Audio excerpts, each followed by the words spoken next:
সরকার গঠন করে তারা জনগণের শত্রু।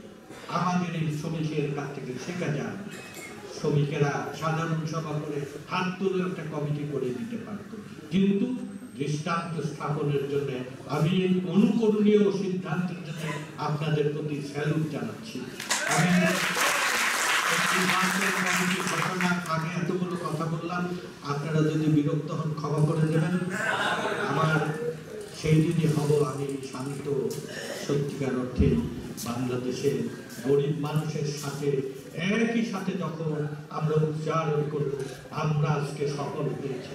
একই সাথে নৈরাজ্যের বিরুদ্ধে যে 17 বছর গুম খুনের রাজত্ব চলছে তার প্রতিবাদে মতিঝিলে আমরা একটি কনভেনশন করেছিলাম।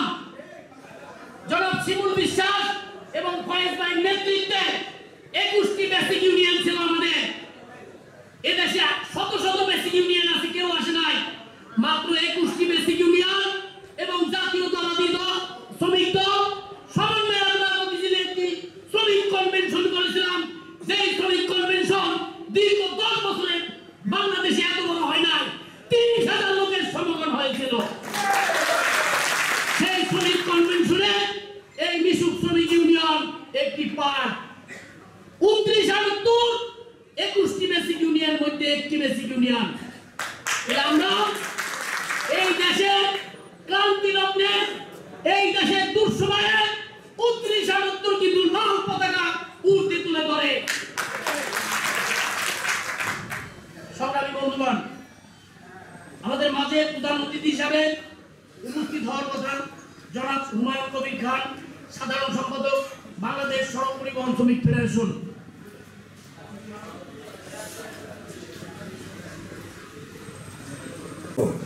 আজকের উপস্থিত এখানে আমাদের প্রধান অতিথি এবং বিশেষ অতিথি অন্যান্য নেতৃবৃন্দ সবাইকে অভিনন্দন জানাচ্ছি। আজকের এখানে আমাদের দুদু ভাই আছে এবং শিরো ভাইকে পেয়ে আমি খুব খুশি। আপনারা লক্ষ্য করছেন শিরো ভাই কিন্তু শ্রম পরিচালক মহোদয়কে এনে এখানে এই বক্তৃতা দেওয়া হলেন। তো আপনারা জানবেন যে আমরা এমন একজন শ্রমিক নেতা আমরা পেয়েছি যে আমি তার একটা হিস্ট্রি বলি। বহু বছর আগের কথা, আমি রেলকে গেছি, তখন আমাকে শিরো ভাই আমাকে ফোন দিছে। ফোন দেওয়ার পর আমি বললাম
জনগণের মালিকানা তৈরি হবে, এ কথা কিন্তু একবার উচ্চারণ করেনি।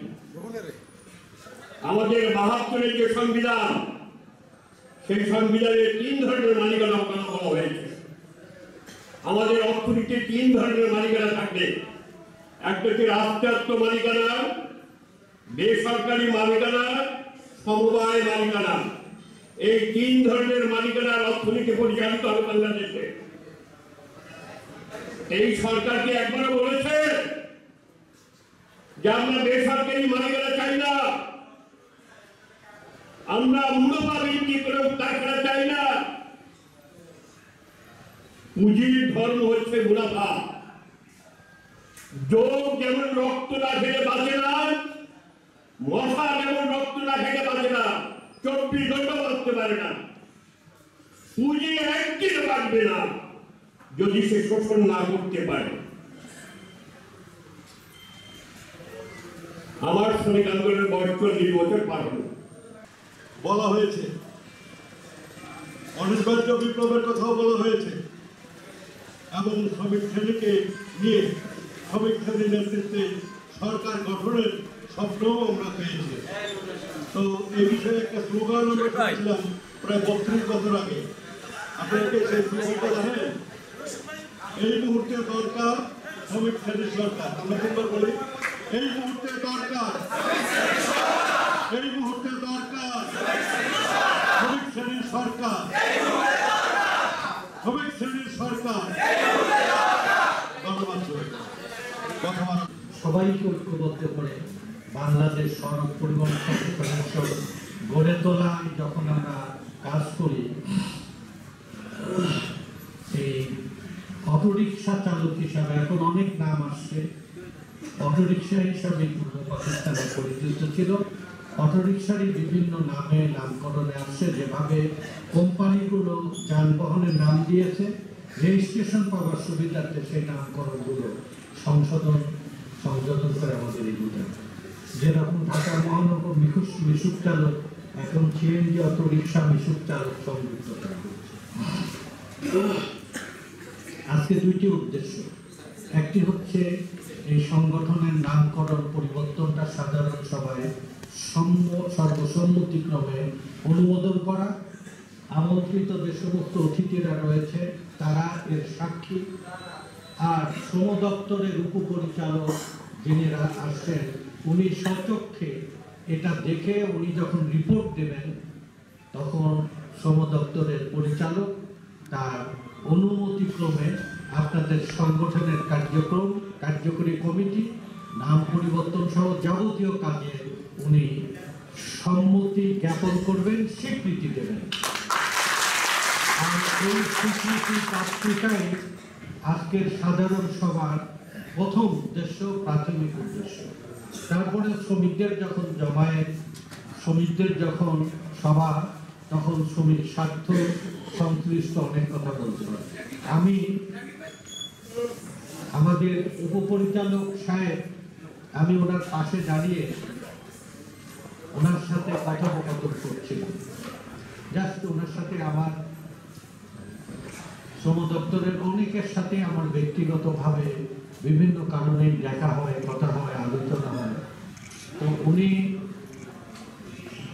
আপনাদের কাজে সন্তুষ্টি প্রকাশ করেছেন পাশে বসে, এবং আমি ওনাকে জিজ্ঞাসা করলাম যে আপনি কি কোনো শ্রমিক সভায় অনুরোধ করলে বক্তব্য রাখেন? সে বলল যে অনেক সময় আমরা রাখি, আর বেশিরভাগ সময় আমরা পর্যবেক্ষণ করি, দেখি, তদন্ত করি। উনার মতামতের উপরে আপনার সংগঠনের স্বার্থ, সংগ্রাম এবং অধিকার অনেকাংশে সুরক্ষিত রয়েছে। ওনার এই সন্তুষ্টিটা আমি একা একা শোনার চাইতে আপনারা সবাই মিলে শুনলে এই সবার মানে উদ্দেশ্য অনেকাংশে সফল হয়। আমি অনুরোধ করি উপপরিচালক সাহেবকে আমার বক্তব্যের মাঝে ওনাকে বক্তব্য রাখার জন্য।